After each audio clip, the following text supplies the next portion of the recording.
হাইকোর্টে ধাক্কা খাওয়ার পর চিকিৎসার জন্য বিদেশ যাত্রার অনুমতি পেতে সুপ্রিম কোর্টের দ্বারস্থ হলেন অভিষেক বন্দ্যোপাধ্যায়। আগামী সপ্তাহে মামলার শুনানির সম্ভাবনা রয়েছে। আসল এজেন্ডা পশ্চিমবঙ্গ থেকে পালানো, কটাক্ষ করে বলছে বিজেপি। অন্যদিকে অভিষেক বন্দ্যোপাধ্যায়ের আপ্তসহায়ক সুমিত রায় বিভিন্ন মামলায় রক্ষা কবচে দ্রুত শুনানির আর্জি এদিন খারিজ করে দিয়েছে হাইকোর্ট। একজন হাইকোর্টে ধাক্কা খেয়ে চিকিৎসার জন্য বিদেশ যাওয়ার অনুমতি পেতে ফের সুপ্রিম কোর্টের দ্বারস্থ হলেন। অপরজন সুপ্রিম কোর্টে সাময়িক স্বস্তি পেলেও ধাক্কা খেলেন হাইকোর্টে। প্রথমজন ডায়মন্ড হারবারের সাংসদ অভিষেক বন্দ্যোপাধ্যায়, দ্বিতীয়জন তাঁরই আপ্তসহায়ক সুমিত রায়।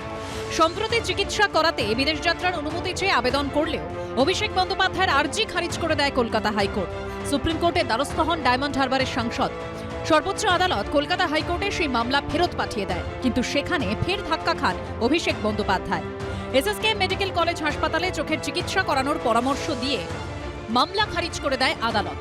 বিচারপতি সৌগত ভট্টাচার্য বলেন, অভিষেক বন্দ্যোপাধ্যায়ের বিরুদ্ধে প্রায় 16টি মামলা আছে, তাতে যদি কালকে নোটিশ পাঠিয়ে হাজিরা দিতে বলে তখন কি করবেন?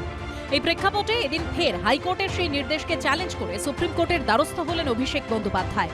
ডিপ্লোম্যাটিক পাসপোর্ট হোল্ডার সিটিজেন, যিনি ভারতবর্ষে কোনো জায়গায় গ্রেপ্তারি নেই, জেলে নেই, তিনি কোথায় কোন ডাক্তার দেখাবেন, কোন হসপিটালে তিনি চিকিৎসা করাবেন, সেটা সম্পূর্ণভাবে তার ব্যক্তি স্বাধীনতা। সেই ব্যক্তি স্বাধীনতায় হস্তক্ষেপ করাটা সরকারের পক্ষেও সম্ভব নয় এবং আদালতকেও তার মর্যাদা দেওয়া উচিত, সেই আশা রেখেই সুপ্রিম কোর্টে যাওয়া।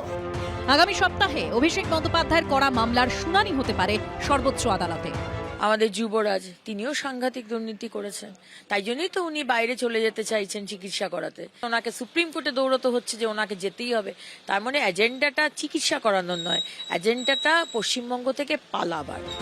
রাজ্যে বিজেপি সরকার আসার পরে অভিষেক বন্দ্যোপাধ্যায়ের আপ্তসহায়ক সুমিত রায়ের বিরুদ্ধে ভুরি ভুরি অভিযোগ সামনে এসেছে।